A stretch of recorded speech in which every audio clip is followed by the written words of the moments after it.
मोटे मरीजों के लिए मुतवाज़न ग़िज़ा क्या है? वज़न कम करने के लिए बेहतरीन ग़िज़ाएँ कौन-सी हैं? अनफॉर्चुनेटली कोई भी ग़िज़ा कैलोरिक तौर पे नेगेटिव नहीं है। कोई भी ग़िज़ा ऐसी नहीं है जो आपके जिस्म से कैलोरीज़ एनर्जी खींच ले। हर एक तरह की ग़िज़ा में कैलोरीज़ कुछ ना कुछ मौजूद होती है। एम ये है कि आपने हाई कैलोरिक डाइट को लो कैलोरिक डाइट में अपनी ग़िज़ा में तब्दील करना है। अपनी ग़िज़ा में ऐसी ग़िज़ाएँ लेके आनी है, ऐसी चीज़ें लेके आनी है जिससे आपको bare minimum required carbohydrates, proteins, fats और कैलोरीज मिलें और एक्स्ट्रा काम, एक्स्ट्रा एक्टिविटी की सूरत में आपका जिस्म, आपके जिस्म के अंदर मौजूद जो रिजर्व्स हैं, जो स्टोर्ड प्रोटीन्स हैं, जो स्टोर्ड फैट्स हैं और जो स्टोर्ड कार्बोहाइड्रेट्स हैं, जिन्होंने आपके लिवर को फैटी लिवर किया हुआ है, वहाँ से ये चीज़ें निकाले और कंज्यूम करें। इससे आपका वज़न कम होना शुरू हो जाएगा। एक नॉर्मल ह्यूमन बीइंग को दिन में अपने एक्टिव लाइफ गुजारने के लिए 2100 किलो कैलोरीज चाहिए होती हैं। 19 की 100 की तरफ फीमेल्स में और 2300 किलो कैलोरीज की तरफ मेल्स में, क्योंकि मेल्स ने आउटडोर फिजिकल एक्टिविटी करनी होती है। ऐसी खवातीन जो आउटडोर फिजिकल एक्टिविटी कर रही हैं उनको 2100 से ज़्यादा रिक्वायर्ड होगा। ऐसी खवातीन जो बिल्कुल घर पे सेडेंटरी हैबिट में हैं उनको 1900 रिक्वायर होगा और ऐसे मेल भी जो कि बिल्कुल सिटिंग जॉब कर रहे हैं उनको भी 2100 या 2100 से कम कैलोरीज रिक्वायर होंगी। और लेकिन जो ओबीज लोग हैं उनको दिन में रिक्वायर होंगी सिर्फ 1600 कैलोरीज।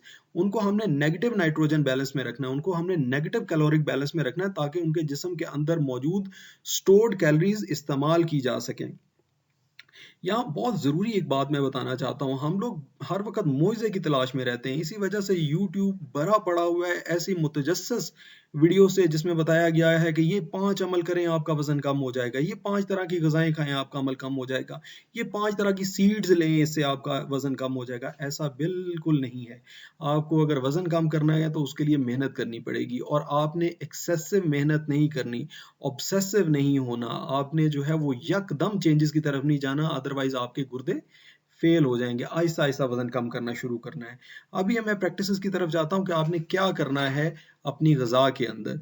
सबसे पहले आपने चूज़ करना है मिनिमली प्रोसेस्ड फूड्स और ऐसे फूड्स चूज़ करने हैं जो कि सारे का सारा हो, यानी सब्ज़ी के ऊपर से छिलका ना उतरा हुआ हो, सीड्स के ऊपर से छिलका ना उतरा हुआ, होल ग्रेन्स इस्तेमाल करने हैं। कलरफुल वेजिटेबल्स इस्तेमाल करनी है तो कलरफुल वेजिटेबल्स इस्तेमाल करनी है, लेकिन पोटैटो नहीं इस्तेमाल करना। पोटैटो जो है वो बिल्कुल ठीक नहीं है। इसी तरह शलजम ठीक नहीं है। इसी तरह से फ्रूट्स जो है वो होल फ्रूट्स इस्तेमाल करने हैं। ऐसे फ्रूट्स इस्तेमाल करने हैं जो क्रंची हों, उनके जूसेस नहीं इस्तेमाल करने और सेब खाना है तो छिलके के समेत खाना है। Nuts, seed, beans and other healthful resources of protein, fish, poultry, इसका भी आप इस्तेमाल करेंगे, लेकिन आपको बताऊंगा आगे जाके किस तरह से। प्लांट ऑयल्स इस्तेमाल करें और एनिमल सोर्स ऑफ जो जो फैट्स हैं उसको कर्ब करें। क्या है वो? चर्बी। चर्बी को कम से कम इस्तेमाल करें। फिर sugar sweetened beverages, soda, fruit drinks, sports drinks, इनको अवॉइड करें। फ्रूट जूसेस को अवॉइड करें। रिफाइंड ग्रेन्स को, सफ़ेद आटे से बनी हुई चीज़ों को अवॉइड करें। वाइट ब्रेड को अवॉइड करें। वाइट राइस को अवॉइड करें। वाइट पास्ता को अवॉइड करें। स्वीट्स को अवॉइड करें। आइसक्रीम्स को अवॉइड करें। पोटैटोज़ को अवॉइड करें। रेड मीट्स जो हैं उनको इस्तेमाल करें, लेकिन उसका कौन सा हिस्सा इस्तेमाल करना है वो मैं आपको बताऊंगा कि कौन सा हिस्सा इस्तेमाल करना है। और स्पेशली जो प्रोसेस्ड मीट्स हैं वो बिल्कुल नहीं इस्तेमाल करने। रेड मीट में आपने वो वाला हिस्सा इस्तेमाल करना है जिसमें सबसे कम चर्बी होगी और वो होती है स्टेक के अंदर। वेजिटेबल्स आ गई जी। कलरफुल वेजिटेबल्स आपने इस्तेमाल करनी है। कुकम्बर इस्तेमाल करें, कैप्सिकम इस्तेमाल करें, जिंजर करें, गार्लिक इस्तेमाल करें, ज़ुकीनी करें इस्तेमाल, आप हलवा कद्दू इस्तेमाल करें, ग्रीन लीफी वेजिटेबल्स इस्तेमाल करें जिसमें बंद गोभी भी है, पालक भी है, मेथी भी है, बाथू भी है, उसके अंदर साग भी है। कैबेज का इस्तेमाल करें, कैरेट्स का इस्तेमाल करें, आप टोमेटोज़ का इस्तेमाल करें, चुकंदर का इस्तेमाल करें। ये चीज़ें बहुत फ़ायदेमंद हैं। फिर फलों में भी आपने ग्रेप फ्रूट्स का ज़्यादा इस्तेमाल करना है। ग्रेप फ्रूट है, मीठा है, मीठा एक एक एक सिट्रस फ्रूट की टाइप है जो कि बिल्कुल बेज़ायका होता है, उसको मिट्ठे कहते हैं, मिट्ठे आम अल्फाज में। ये बहुत अच्छे हैं। लेमन जो है वो कलीदी किरदार है। लेमन का सेंट्रल रोल है वेट लूज में, वेट लूज करने में। आप हर ग़िज़ा के साथ लेमन का इस्तेमाल करेंगे तो आपको फ़ायदा होगा। फिर इनका छिलका, ज़ेस्ट, देखें हमारे यहाँ मिसकम्युनिकेशन है, मिस इन्फॉर्मेशन है कि जी ज़ेस्ट लेमन जो है, लेमन का आप जो है वो अंदरूनी गूदा या उसका जो है वो रस तो इस्तेमाल कर लें, लेकिन जेस्ट ना इस्तेमाल कर लें, बिल्कुल गलत है। लेमन जेस्ट बहुत अच्छा है, इसी तरह ऑरेंज जेस्ट बहुत अच्छा है। ऑरेंज से कई गुना ज्यादा फायदेमंद है आपके वेट लूज की जर्नी की तरफ। और आपने देखा होगा कि अक्सर जो है वो चीजों में, जैसे फ्रूट केक होता है, उसके अंदर जेस्ट डले होते हैं और हम बड़े शौक से खाते हैं, लेकिन वैसे जो है वो हकीम के पास चले जाए, वो कहता नहीं ये तो बीमारी करता है। ऐसी बिल्कुल कोई बात नहीं है। फिर एप्पल का इस्तेमाल, ऐसा एप्पल जो कि जूसी हो और क्रंची हो, जो कि सख्त हो एप्पल हो। और अनार का इस्तेमाल, जूसेस नहीं पीने इनके, एप्पल को जो है छिलके समेत इस्तेमाल करना है और अनार के बीज इस्तेमाल करने हैं। अनार का जूस निकाल के नहीं पीना, वो बहुत आपको जो है वो नुकसान करेगा। फिर एप्पल सीडर विनेगर, ये भी वेट लूज में आपको बहुत ज़्यादा हेल्प करता है। फिर सीरियल्स जो आपने खाने हैं, वो सारे ऐसे खाने हैं, दालें जैसे हैं, वो सारी ऐसे खानी हैं जो कि छिलके के समेत हों।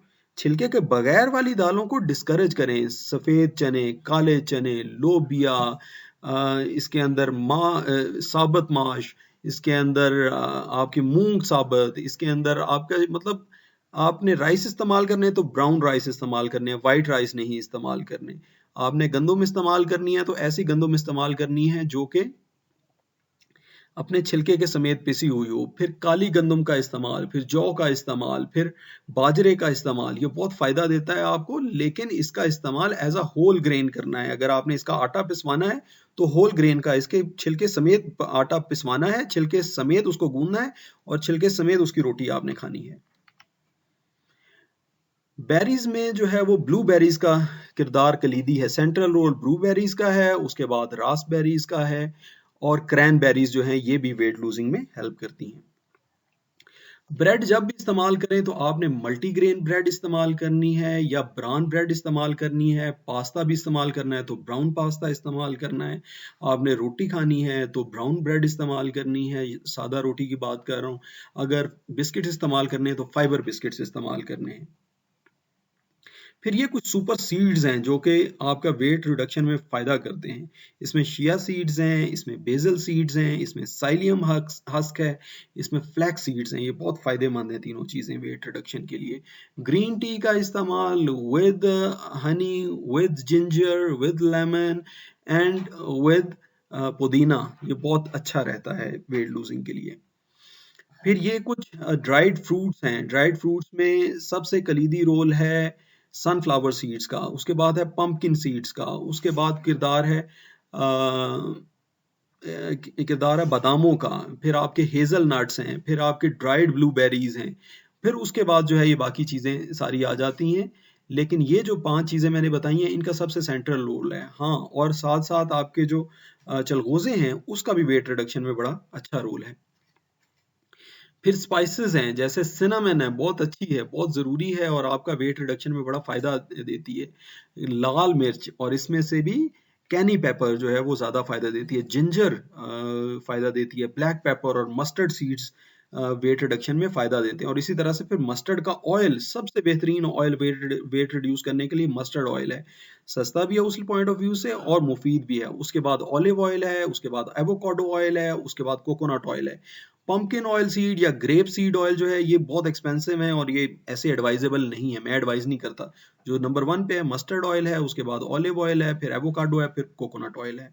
फिर आपने अगर गोश्त खाना है तो उसमें आपने फिश इस्तेमाल करनी है, तो फिश को ऐसे ऑयली नहीं होनी चाहिए और डीप फ्राई नहीं होनी चाहिए, और उसको इस्तेमाल करना है आपने लेमन के साथ और सब्जी के साथ। देखें हल्की सी जो है वो सौटे की हुई सब्जियों के साथ।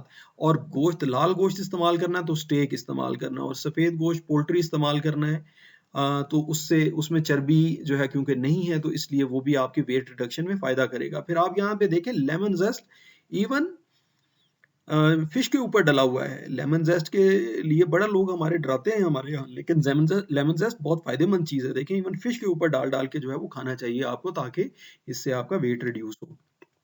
फिर जब आप इससे बड़ी ज़रूरी बात सबसे ये है कि क्वांटिटी, क्वालिटी का तो मैंने बता दिया आपको कि आपने क्या क्या चीज़ें खानी है और किस तरह खानी है, लेकिन क्वांटिटी बड़ी ज़रूरी है। अगर आप जो है वो गाजरें ही पेट भर-भर के सुबह-शाम जो है किलो-किलो खाना शुरू हो जाएँ, तो उससे भी आपका वज़न कंट्रोल नहीं होगा। इसलिए क्वांटिटी जो है वो आपने अपनी भूख रख के, आधी भूख रख के आपने खाना छोड़ना है।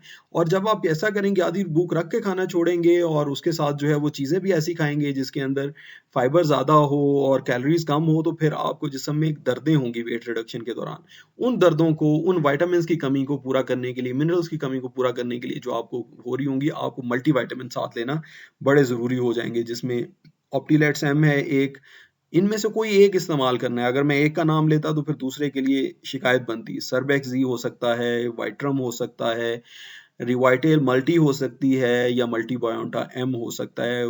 एक गोली दिन में 1 मर्तबा या हर दूसरे दिन 1 मर्तबा आपने लेनी है और इससे आपकी वेट रिडक्शन जर्नी इंशाल्लाह सक्सेसफुल होगी। ये थी व्यूअर्स मेरी आज की गुज़ारिशात। उम्मीद है आप लोगों को इससे बहुत फ़ायदा होगा। सलाम।